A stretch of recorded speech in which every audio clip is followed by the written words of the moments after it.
c'est après votre mort qu'on décide de votre héritage. Même quand on dit dans la ligne matrilinéaire que c'est le neveu, ça ne veut pas dire forcément tel neveu du vivant de son père, de son oncle.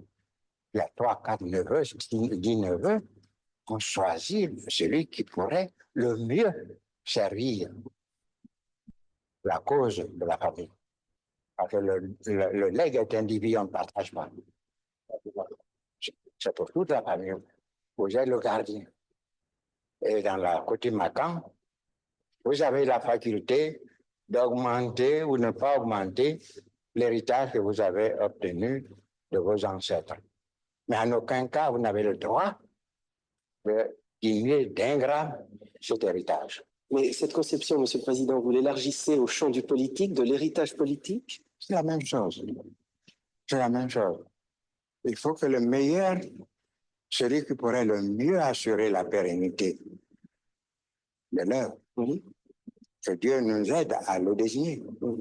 Ou ceux qui, les mains sont chargés de désigner, choisissent le meilleur. Mais ce que je recherche, c'est l'esprit d'équipe. Il faut que les gens s'entendent. Il faut que les gens s'aiment. Quel que soit l'homme qui aura été désigné, s'il y a l'esprit d'équipe, s'il y a l'amour des uns vis-à-vis des autres, il réussira mieux. Moi, je n'ai fait que débroussailler le chemin. C'est lui qui va l'élargir. Il faut que la suite soit plus heureuse. Mais cela ne se peut que dans un climat de confiance. De confiance. Pourquoi vous n'avez pas incité vos enfants à faire de la politique? J'ai fait de la politique pour 2 générations de fouilles.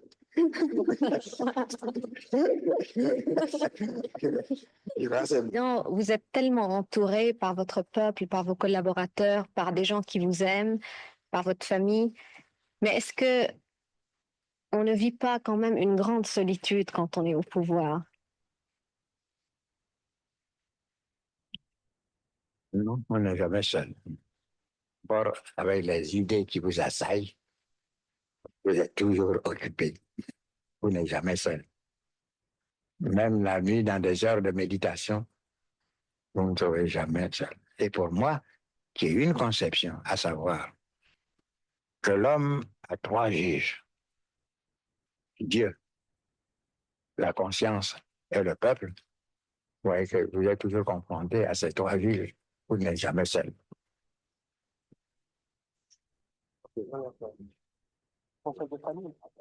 Ce qui nous différencie de nos frères des pays développés, c'est la mémoire qui me relate tout ceci.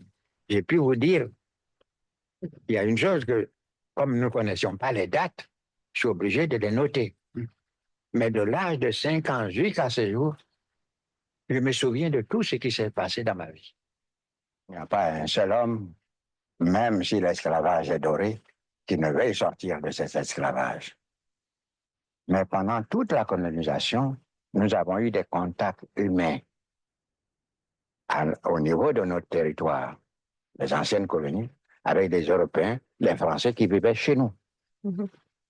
Nous avons géré des affaires communes ensemble, dans les communes de plein exercice, de moyen exercice, dans les assemblées territoriales, dans les assemblées fédérales, au niveau de Dakar, de Brazzaville et de Tananarive. Et certains d'entre nous sont allés au Parlement français. Et quelques-uns comme moi ont eu le grand honneur de siéger dans le gouvernement français. Ceci n'a pas existé. Nous sommes ici 60 tribus, avec des dialectes différents. Nous ne comprenions pas.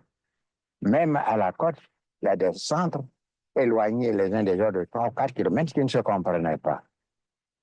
Donc, la langue de compréhension, c'est la langue française.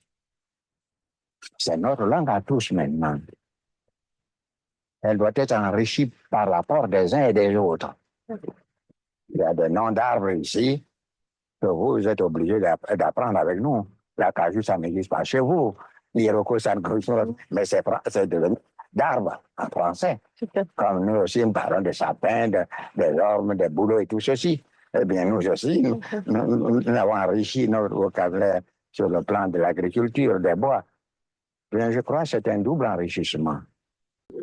On oublie souvent que il est plus facile de faire la guerre que de faire la paix.